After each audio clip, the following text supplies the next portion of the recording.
अच्छा right. Sir, वो आज जो है खास तौर पर केस था बच्ची की हवालगी के हवाले से, जस्टिस जी मोहम्मद जी इकबाल जी करोड़ो साहब हैं। तो आपको याद होगा जब उन्होंने बच्ची दारुल उमान में थी लाहौर में, तो उसको बच्ची को यहाँ शिफ्ट करने का भी ऑर्डर इनकी करोड़ो कोर्ट साहब से ने था। पहले भी बहुत तो जबरदस्त ऑर्डर पास किया था, बहुत जबरदस्त जी पहले भी जी। ऑर्डर पास किया क्या था तो बात बच्ची है। के सर पहले।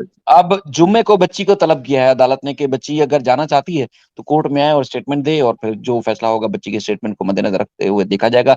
बाकी सुबह अच्छा ही हुकूमत ये को। अच्छा ये वाजे कर दे थोड़ा सा, देखिए मैं इससे कंफ्यूजन होती है फिर शायद बच्ची जी की जी स्टेटमेंट को हम डिनाई करते रहे ना, शुरू से लेकर हम कहते रहेंगे बच्ची की स्टेटमेंट। तो ये स्टेटमेंट जो है ना, ये मैरिज के हवाले से नहीं है, शादी के हवाले से नहीं है। उसके जी वेलफेयर और उसकी विल एंड विश पूछी जाएगी कि आप किसके साथ जाना चाह रही हैं इस वक्त, ठीक है ना। जी जी जहां जी। तक मैरिज की बात है स्टेटमेंट की, तो वो तो हम पहले दिन से कहते हुए आ रहे हैं, इस एज में उसकी मायने नहीं है, उसकी हैसियत नहीं है, उसकी वो नहीं है। तो ये थोड़ी सी वाजे कर दें लोगों के लिए कि ये स्टेटमेंट ली जा रही है कि भाई आप चाइल्ड प्रोटेक्शन में रहना चाह रही हैं या वालिदैन के साथ जाना चाह रही है। सर आपका क्या ख्याल है? देखें बच्ची ने मतलब इतने जो पर्सनली मैं आपको बता दूं, चाइल्ड प्रोटेक्टिव सर्विसेज का जो बाकी बाकी कंट्रीज में होता है कि इस तरह के केसेस में बच्चे को आप तो थोड़ी सी वो प्रोवाइड करते हैं, उसके बाद फिर चाइल्ड प्रोटेक्टिव सर्विसेज की सर यूएस में और बाकी जगहों पे भी कोशिश होती है कि जितनी जल्दी हो सकता है बच्चे को या तो अपने बायोलॉजिकल पेरेंट्स के पास भेजें, कोई दादा जी दादी जी नाना नानी को ढूंढे, या फिर एक सिस्टम है यहाँ पे उसे फॉस्टर केयर कहते हैं कि कोई और बंदा जो गवर्नमेंट की तरफ से अप्रूव होता है वो बच्चों को ले जाते हैं, ठीक है। जी। यहाँ पे डायलेमा सर ये आ रहा है कि इस बच्ची ने इतनी मर्तबा अब कह चुकी है वो कि मैंने अपने देखे उस बच्ची को कंड्यूसिव एनवायरनमेंट चाहिए और उस पेरेंट्स से उसके वेरी वालिदैन ट्रू, है भाई, वेरी ट्रू। उसकी नश्व नुमा होनी है, उसने स्टडी करना है, उसकी उसका सर एक एक दिन जो वो अपनी बहनों के साथ गुजार सकती है, अपनी फैमिली के साथ गुजार सकती है, दिस इज इम्पोर्टेंट। तो जी यहाँ पे जी आपकी क्या उम्मीद है सर? हम तो अब ये वही बात है ना कि 5 महीने आपने चाइल्ड प्रोटेक्टिव सर्विसेज में रख के मकसद सिर्फ ये था कि आप वहां पे रखें, 2 महीने बच्ची को रखें, मेक श्योर करें कि घर का एनवायरनमेंट आप पेरेंट्स को लाजमी इन्वेस्टिगेट करें, उनको देखें, उनका बेहतरीन किस्म का जो है ना वो सिस्टम बनाएं और बच्ची को पेरेंट्स के हवाले करें।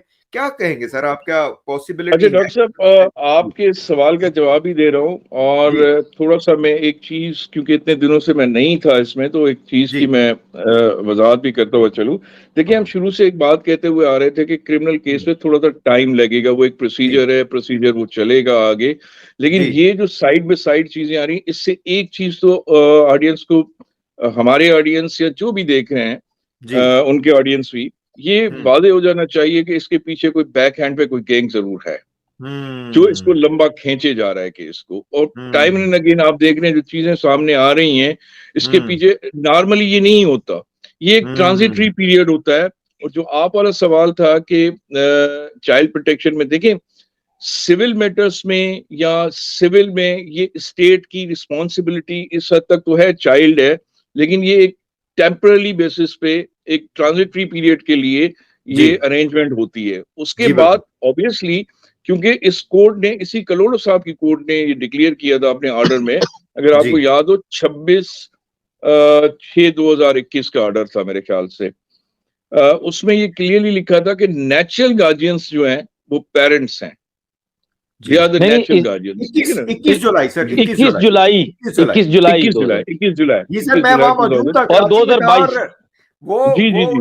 उस अदालत का डिसिप्लिन देख के वाकई मैं समझता हूँ, मैं यकीन करें, मैं इतना मैं कहता हूँ इस तरह का तो शायद यूएस में भी मैंने भी काफी सारा कोर्ट हियरिंग यहाँ पे अटेंड किया, शाहिद भाई भी उधर मौजूद थे, फयाज रामे साहब भी थे। 21 जुलाई 2021 का वो था जिस दिन अदालत ने ऑर्डर किया था कि बच्ची वापस आनी चाहिए कराची में। जी डॉक्टर साहब मैं एक चीज बताऊं कि देखें यहाँ पे दो लॉयर्स भी बैठे हुए हैं, रामे साहब भी बैठे हुए हैं और अहमद जी शेर भी बैठे हुए हैं, शायद इसको वो सीरियसली ले ले इस बात को। और अपनी बात, मैं भी लॉयर हूं लेकिन कम्युनिटी से, मैं लेकिन आउटस्पोकन भी हूं, मैं कह जी देता हूं जो चीज है, फैक्ट है तो है। जी हमारे बहुत सारे जजेस ऐसे हैं, जैसे मैं मिस्टर जस्टिस सलाउद्दीन पंवर साहब के बारे में बात करता हुआ आया हूं कि ही इज वेरी कॉम्पिटेंट और वो अपने डेकोरम को भी मेंटेन करते हैं। इसी तरह से कलोड़ो साहब, he has come from the stage ना। और इसकी नॉलेज के हवाले से, कॉम्पिटेंसी के हवाले से तो कोई यस दो राय नहीं है, कोई क्वेश्चन मार्क नहीं है। लेकिन कुछ जजेस हमारे पास आज भी यहाँ पर मौजूद हैं जो कि बाकायदा पैरोल पे है, और मैं उनको मुंह पे भी, शायद गवाह है, मैंने तो उनके मुंह पे भी कह दिया था हाईकोर्ट की प्रोसीडिंग्स में भी कि भाई आप पे मेरे क्लाइंट का अभी ट्रस्ट ही नहीं रहा ना, and this is my right to raise plea of bias within the ambits, within, देखिए रिस्पेक्ट का मकसद ये नहीं है कि हम सारा दिन माय लॉर्ड करते फिरे, और हमने जो कोर्ट्स में बुकलाया है जो कि एक विंग है बाकायदा जुडिशरी का, तो उनके साथ अगर आप इस तरह का बिहेवियर रखेंगे तो हमारे पास भी राइट है कि हम भी प्ली ऑफ बाइस रेज करें, हम भी वो देखें। कंटेम्प्ट का कॉन्सेप्ट सिर्फ क्या है, अवाम के पास, लोगों के पास कंटेम्प्ट का कॉन्सेप्ट ये है कि कंटेम्प्ट सिर्फ इनिशिएट होती है पार्टीज के खिलाफ और बुकला के खिलाफ, नहीं, कंटेम्प्ट जजेस के खिलाफ भी हो सकती है, सही, ठीक है ना।